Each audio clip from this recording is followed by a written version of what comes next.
Harlem, New York. 10:47 a.m. Monday, July 7th, 1968. Wells Restaurant on 7th Avenue and 146th Street. The morning air thick with cigarette smoke, bacon grease, and the slow death of an empire. Outside, the summer heat already climbing toward 90 degrees, but inside the restaurant, the air conditioning hums against the inevitable.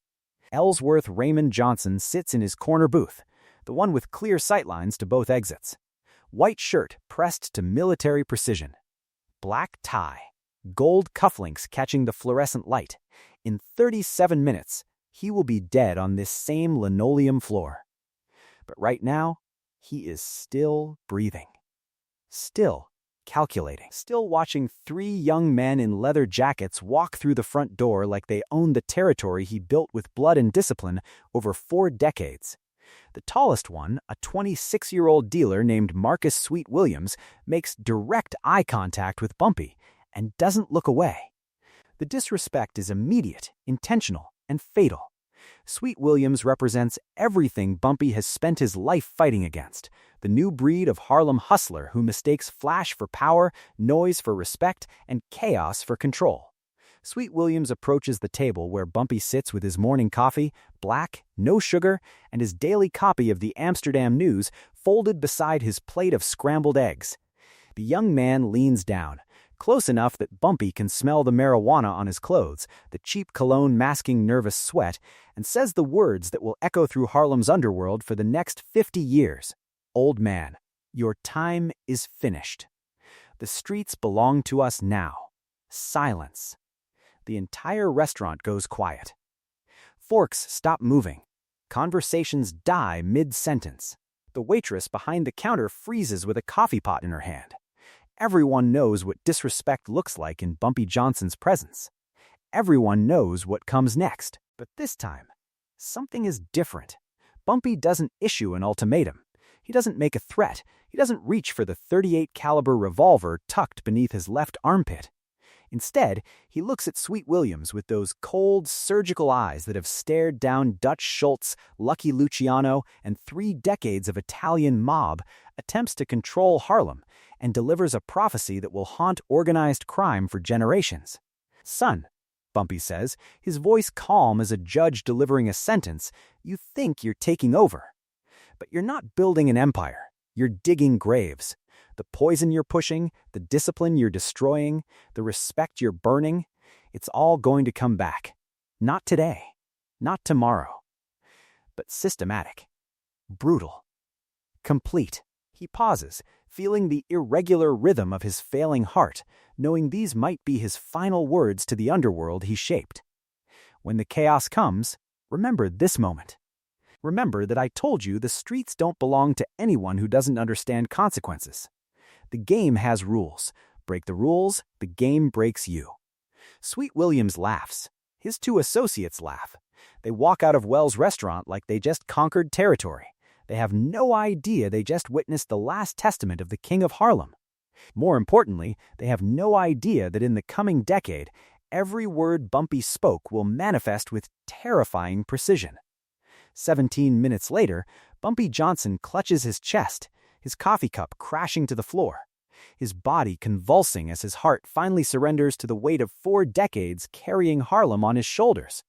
But the warning he left behind, the systematic prediction of what happens when respect dies and chaos reigns, will echo through the streets long after his funeral procession disappears into Woodlawn Cemetery. The story of how Sweet Williams and an entire generation learned the truth of Bumpy Johnson's final prophecy is a warning that history has tried to bury. If you enjoy these deep dives into the underworld, you can support the channel by buying me a coffee using the link in the description. Your support keeps these investigations alive. Now, let's go back to January 1968, when the King of Harlem first learned he was dying. January 15th, 1968.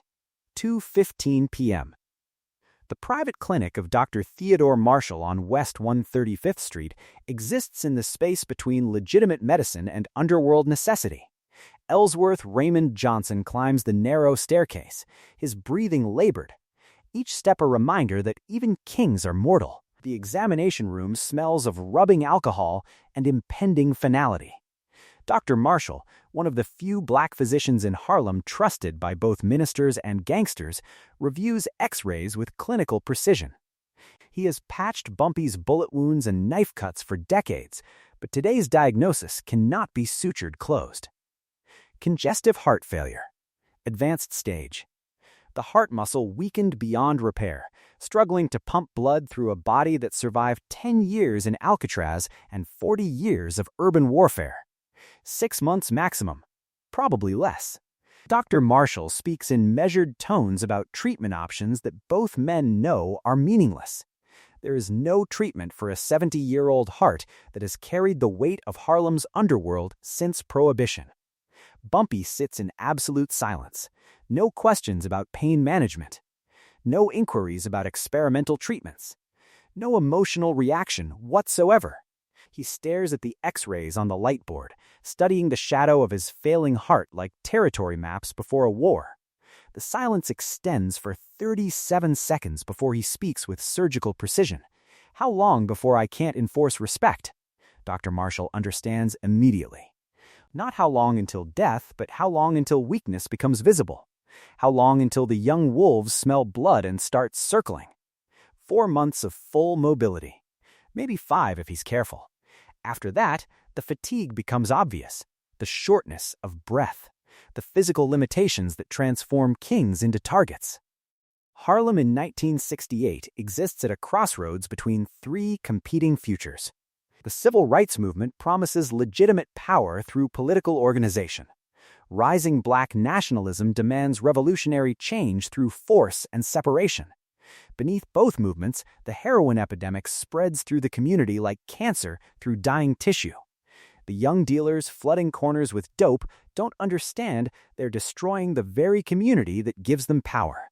They mistake chaos for revolution, violence for strength, disrespect for independence. That evening, Bumpy sits at his mahogany desk and begins documenting everything. Names of every dealer, runner, and enforcer in his organization. Territory boundaries established through decades of negotiation and bloodshed, debts owed and debts collected. Police contacts who take monthly envelopes. But most importantly, he writes predictions about what happens when discipline disappears from Harlem's underworld. He fills pages with surgical precision. The heroin epidemic will destroy families. Federal attention will increase. Careful corruption networks will collapse under scrutiny. Young dealers will turn on each other. The Italian families will move in during the chaos. Every prediction based on 40 years of watching what happens when respect dies and consequences disappear. At 11:23 p.m., Bumpy writes his final entry in the leather notebook. When I die, the flood comes. These boys think they're ready to swim. He closes the book, places it in his safe alongside cash and documents that could destroy 100 careers. Then, he takes a sealed envelope, writes across the front in precise handwriting to be opened after my death, and beneath it, smaller letters like an epitaph, the warning they won't hear. He locks the envelope in the safe. The combination known only to 3 people who will follow his instructions exactly. Outside his window, Harlem sleeps under January snow, unaware that its king is counting down his final 4 months of power. March 1968. The erosion of an empire rarely begins with an explosion. It begins with a whisper, a skipped payment, a boundary crossed without permission. Winter loosens its grip on Harlem, but the streets stay cold in a different way. Word moves faster than the thaw. Bumpy is slowing down. For the young dealers who grew up under his shadow but never under his discipline, that sounds less like rumor and more like opportunity. They start with calculated probes against long-standing boundaries. Heroin corners appear within 2 blocks of PS 139 Elementary School, territory Bumpy declared permanently off-limits in 1952. 3 days pass without retaliation. The silence gets interpreted as permission. Within a week, 6 different crews are selling dope near schools throughout Harlem, watching to see if the old rules still carry weight. The protection racket starts crumbling next. Business owners who paid Bumpy's organization for decades receive visits from young dealers demanding double payments. A barbershop on Lenox Avenue. a grocery store on Adam Clayton Powell Boulevard. Violence without permission follows naturally. March 23, 1968. 3:47 p.m. The dam finally cracks on 125th Street near the Apollo Theater. Marcus Sweet Williams and 3 members of his crew corner Samuel Pops Henderson, a 62-year-old numbers runner who has collected bets for Bumpy's organization for 17 years without incident. They take his collection bag containing $4,300 in cash and betting slips representing another $12,000 in action.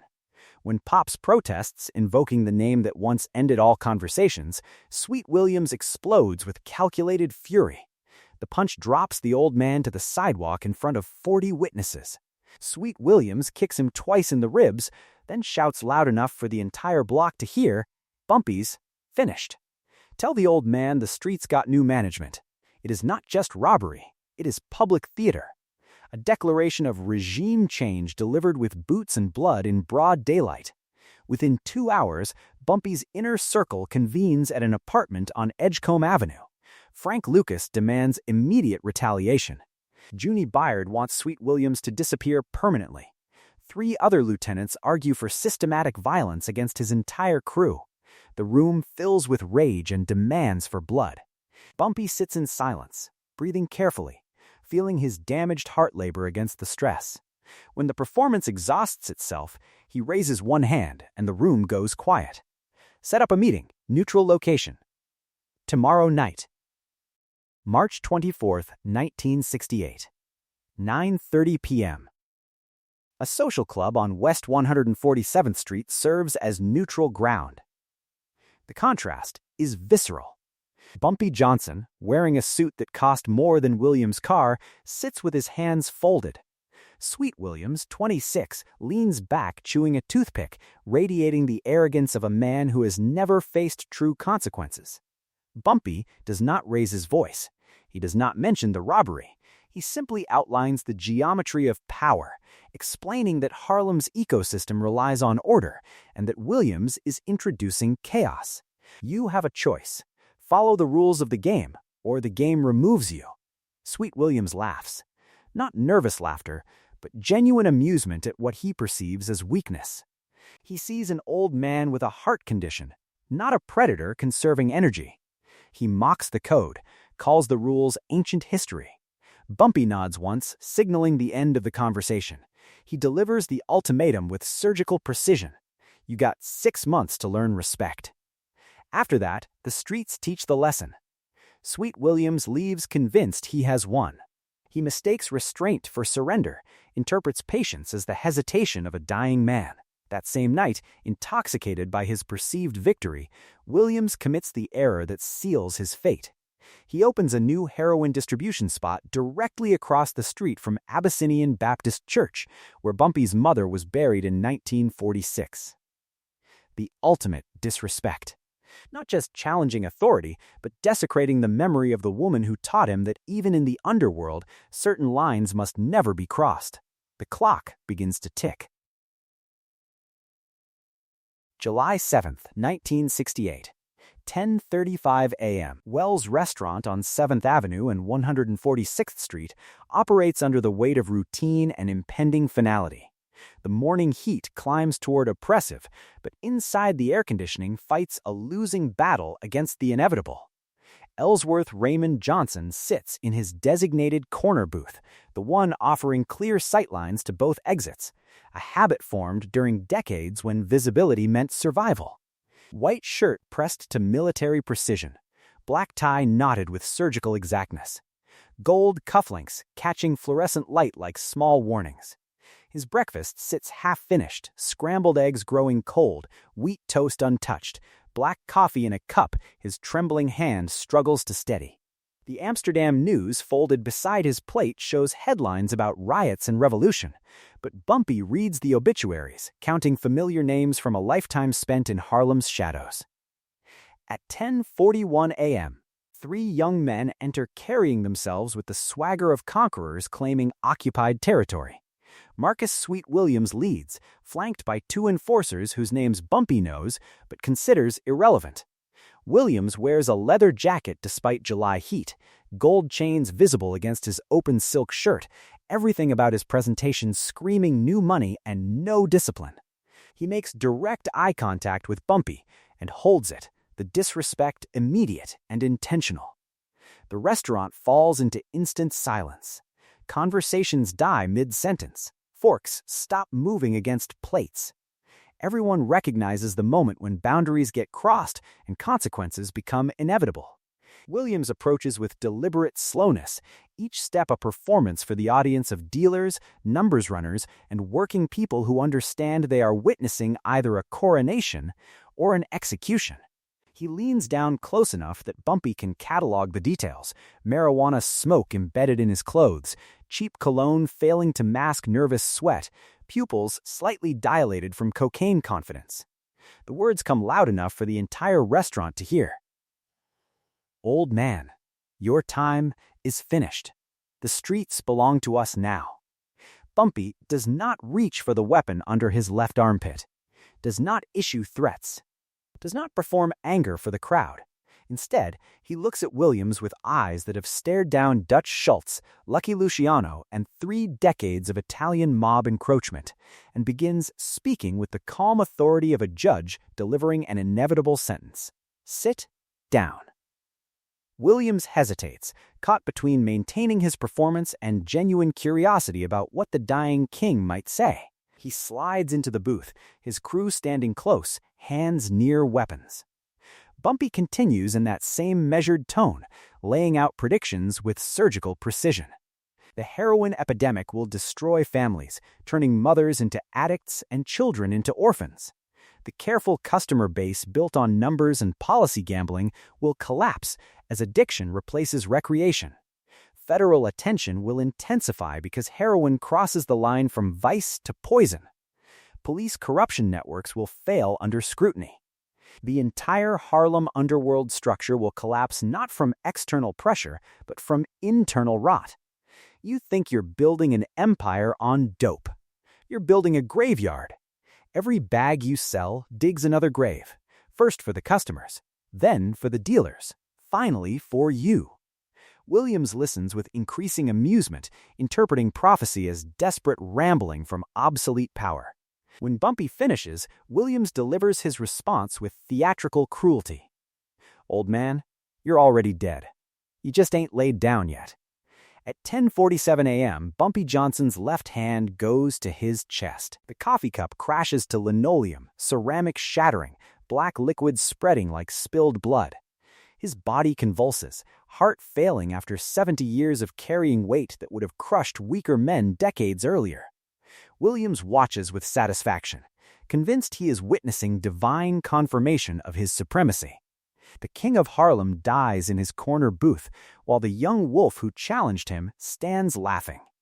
As sirens approach, Williams reaches into Bumpy's jacket, fingers finding the leather notebook. He pockets it quickly, assuming it contains money or valuable contacts. He has no idea he just stole a detailed prophecy of his own systematic destruction. July 11th, 1968. Abyssinian Baptist Church overflows with 3,000 mourners, but the funeral of Ellsworth Raymond Johnson feels less like grief and more like the final seconds before an avalanche. Ministers speak of community service while numbers runners weep for the man who kept their corners safe. Legitimate businessmen stand beside policy bankers, all understanding they are burying more than flesh and bone. They are burying the last wall between order and chaos. Sweet Williams watches from the back row, leather notebook pressed against his chest, already calculating which territories to claim before the dirt settles on Bumpy's casket at Woodlawn Cemetery. Within 72 hours of the burial, Williams launches his systematic takeover with the subtlety of a sledgehammer.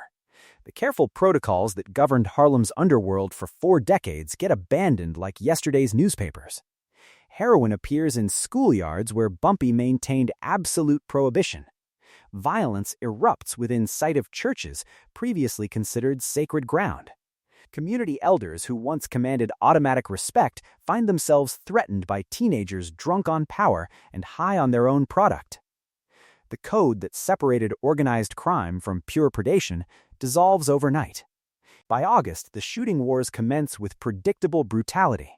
Rival crews that Bumpy kept separated through careful negotiation now clash openly over street corners and customer bases. A territorial dispute on 116th Street leaves 2 dealers dead and a 9-year-old girl hospitalized from stray bullets. The police corruption network, maintained through decades of disciplined payments and controlled violence, collapses under chaos. Precinct captains who accepted monthly envelopes for selective blindness now face federal scrutiny as bodies drop in broad daylight. FBI attention intensifies exponentially. Agents who previously monitored Italian operations redirect resources toward Harlem, recognizing that the heroin explosion represents both opportunity and crisis. August 15, 1968. 2:30 a.m. Williams finally opens Bumpy's leather notebook in his apartment on St. Nicholas Avenue, expecting bank accounts or blackmail material. Instead, he finds pages of surgical predictions about mistakes he has not yet made but will make inevitably. The notebook catalogs his character flaws with terrifying accuracy: impatience, arrogance, inability to distinguish fear from respect, tendency toward violence as first resort. One entry reads, "The boy thinks fear equals power. Fear lasts until the gun jams. Respect outlives the man who earned it." Another predicts, "When discipline dies, the feds come hunting." Williams reads his own systematic destruction written by a dead man. Instead of heeding the warnings, rage consumes reflection. He throws the notebook into his kitchen sink and sets it ablaze, watching 40 years of strategic wisdom curl into ash. Dead man's paranoia, he mutters, destroying the only roadmap that could save him. August 22, 1968. The first major consequence manifests exactly as predicted. A heroin transaction with Philadelphia suppliers goes catastrophically wrong because Williams ignored Bumpy's intelligence network about who could be trusted. 3 people die in a warehouse shootout, 2 of Williams' best dealers and 1 federal informant whose death triggers immediate task force formation. The violence makes headlines. Federal agents flood Harlem with surveillance Williams lacks the sophistication to detect. 6 weeks after Bumpy's death, Williams stumbles home at dawn, cocaine confidence cracking under mounting pressure. He finds a folded paper slipped under his door. No signature, just typed words. "The old man said you had 6 months. You got 4 left." Fall 1968 bleeds into 1969 with the mathematical precision of a prophecy becoming flesh. Everything Ellsworth Johnson wrote in that leather notebook manifests not through supernatural intervention, but through the brutal inevitability of cause and effect. The heroin epidemic explodes across Harlem like napalm through dry timber. Families that survived the Depression and Jim Crow collapse under chemical warfare delivered by their own children. Mothers who once ran church committees now chase glassine envelopes, pawning wedding rings and dignity for temporary relief. Fathers disappear into addiction or federal custody. Community structures built over generations crumble in months. Churches lose congregations to shooting galleries. Block associations dissolve as neighbors stop trusting neighbors. Federal task forces, previously focused on organized crime families in Little Italy, now swarm Harlem streets with surveillance vans and unlimited budgets. Sweet Williams watches his empire disintegrate with systematic precision. His best dealers, the enforcers who gave him muscle and credibility, begin sampling the product they should be selling. Junebug, his top lieutenant and most reliable earner, gets found dead in a tenement stairwell with a needle in his arm, owing Williams $12,000 in missing collections. One by one, his soldiers transition from distributors to addicts, reliability evaporating with each hit. Territory shrinks daily as violence drives away the stable customer base. Corner stores that once hosted numbers operations now refuse any association with the drug trade. Legitimate businesses that paid protection money under Bumpy's disciplined reign close their doors rather than fund chaos. Police protection evaporates completely as corruption investigations intensify. Precinct captains who accepted monthly envelopes for decades suddenly face internal affairs scrutiny and congressional hearings. They cut ties without warning, leaving Williams exposed to federal attention he lacks the sophistication to handle. The systematic consequences multiply with terrifying accuracy. Every associate who laughed at Bumpy's warning in Wells' restaurant faces personalized ruin. Jerome Sticks Patterson gets arrested with 2 kilos during a traffic stop that reeks of informant intelligence. Marcus Littleman Davis dies from a heroin overdose, using product cut with rat poison by suppliers Williams failed to vet properly.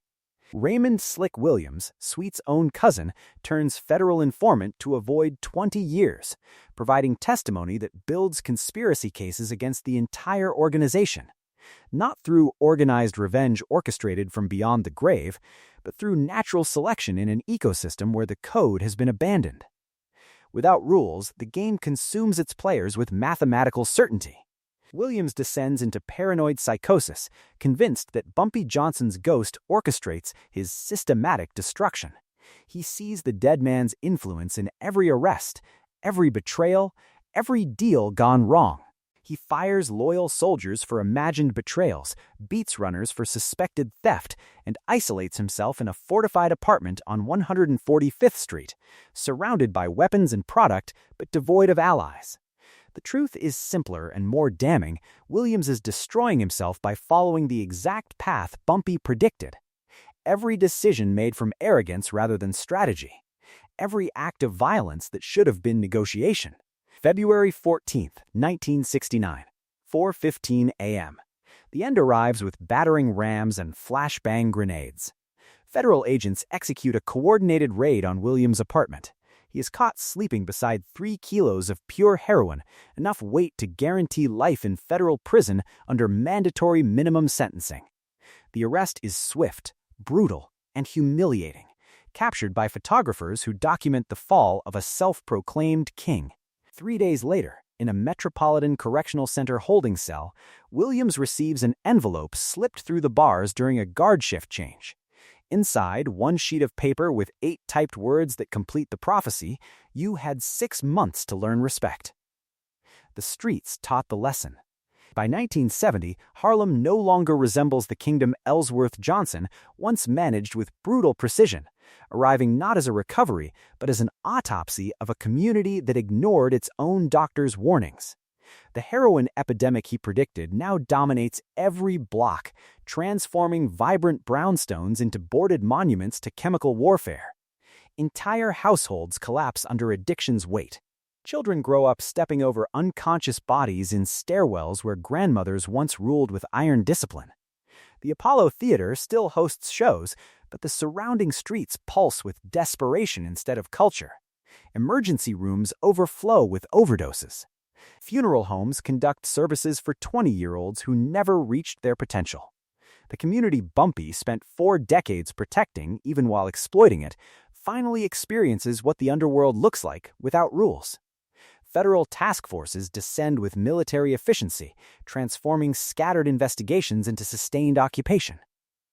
Wiretaps blanket payphones. Informants multiply under threat of draconian sentencing. What began as organized enterprise becomes open-air crime scene, exactly as the dying king predicted over cold coffee and untouched eggs. March 1973. Atlanta Federal Penitentiary. Marcus Sweet Williams dies at age 31, killed by 3 inmates who blame him for the federal attention that destroyed their operations. The murder happened systematically, his body discovered with 17 stab wounds in the prison laundry room. The killers are not rivals from the streets, but organized crime figures who view him as a liability. In the underworld, bringing unnecessary attention is a capital offense. He dies understanding finally that Bumpy's warning wasn't a threat, but a statement of physics. You cannot introduce chaos into a system built on order without the system correcting the error. No one attends his funeral. His name becomes prison shorthand for arrogant stupidity. While Williams bleeds out on concrete, Frank Lucas rises to power using Bumpy Johnson's methods with surgical precision. Lucas, who learned at Bumpy's side, understands that the product is secondary to discipline. He maintains the intelligence networks Williams abandoned. He honors protocols about schools and churches. He manages police corruption with discipline instead of chaos. His heroin operation, sourcing product directly from Southeast Asia, generates millions while avoiding spectacular violence that brings federal attention. Lucas proves through success what Williams proved through failure: the code worked when followed properly, not because it was moral, but because it was sustainable. Organized crime historians studying this era identify Bumpy Johnson's final warning as a pivotal moment in underworld evolution. Former mobsters, speaking decades later under immunity agreements, confirm that the story of Sweet Williams became required education for young criminals throughout the 1970s. The conversation at Wells' restaurant transforms from street legend into cautionary tale taught to soldiers in correctional facilities across America. The lesson remains absolute: respect the game, or the game destroys you. Bumpy Johnson's legacy exists in complicated territory, neither hero nor villain, but something more honest. He was a criminal who understood that even illegal enterprises require structure, that communities need protection even from their protectors. That power without respect becomes tyranny, and tyranny invites revolution. He exploited Harlem while defending it from worse exploitation. The contradiction was the point. Woodlawn Cemetery. Section 10. The granite headstone reads, Ellsworth Raymond Johnson, 1905-1968. Fresh flowers appear regularly, placed by people who remember when Harlem had order, even if that order came from the barrel of a gun. Sweet Williams died in prison in 1973. The heroin epidemic he helped create lasted decades. Frank Lucas built an empire following Bumpy's code. The game always remembers. By 1935, Ellsworth Bumpy Johnson had evolved into something more dangerous than muscle. As primary enforcer for Stephanie St. Clair, the numbers queen who controlled Harlem's gambling empire with mathematical precision, Bumpy operated according to a different manual than the other thugs circulating through the organization. While most enforcers measured effectiveness in body counts and hospital admissions, Bumpy measured his in behavioral modifications and permanent lessons. The contrast became brutally obvious when Dutch Schultz invaded Harlem's numbers racket. Schultz's men arrived with Thompson submachine guns, spraying entire rooms with .45 caliber rounds, killing innocent bystanders along with intended targets. They shot up barbershops, restaurants, and street corners, creating chaos that attracted federal investigators like blood attracts sharks. Every massacre brought newspaper headlines, police attention, and pressure from city officials who couldn't ignore the carnage. Schultz's violence was loud, indiscriminate, and ultimately self-destructive. Bumpy watched this theatrical brutality with cold assessment. These men were creating problems faster than they solved them. Dead bodies generated investigations. Innocent casualties generated outrage. The federal heat threatened everyone's operations, including Stephanie's carefully constructed empire. His method was surgical by comparison. When Bumpy identified a target, he didn't rush toward confrontation. He studied. For weeks, sometimes months, he learned routines, families, fears, and weaknesses. He knew where they ate breakfast, which mistresses they visited on Thursdays, what debts kept them awake at night. When he finally struck, it was personal, precise, and educational. The target always understood exactly why the razor appeared. Bumpy had developed internal rules governing every use of his preferred weapon. Rule 1. Never use it on someone who doesn't know why. The razor was communication, not random violence. Every cut had to be earned through specific actions, and the recipient had to understand the connection between cause and effect. Rule 2. Always ensure they survive to remember. Dead men learn nothing and teach nothing. Living men with scars become walking testimonies to consequences. Rule 3. The scar must tell the story to everyone who sees it. The mark had to be visible, interpretable, a permanent record that others could read without requiring translation.